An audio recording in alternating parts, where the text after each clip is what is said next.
अमरावतीत अवैध कुंटणखाना चालवणाऱ्यांवर गुन्हे शाखेने मोठी कारवाई केली आहे। नांदगावपेठ पोलीस स्टेशन हद्दीत असलेल्या हायवेवरील hotel rich garden bar and रेस्टॉरंटमध्ये छापा टाकण्यात आलाय। या कारवाईत हॉटेल मालक आणि दलालाला अटक करण्यात आली असून एका परप्रांतीय महिलेला देखील ताब्यात घेण्यात आले आहे। 6 डिसेंबर 2025 रोजी गुन्हे शाखेचे पोलीस निरीक्षक संदीप चव्हाण यांनी त्यांच्या पथकासह नांदगावपेठ पोलीस स्टेशन हद्दीतील अमरावती नागपूर हायवेवरील hotel rich garden bar and restaurant येथे अचानक छापा टाकला।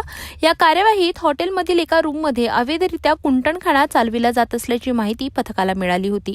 कारवाई दरम्यान हॉटेल मालक राज सुनील साहू वय वर्ष 35 राहणार मसानगंज आणि दलाल प्रवीण किसनराव धुर्वे वय वर्ष 32 राहणार महात्मा फुले नगर दोघांनाही रंगे हात पकडले।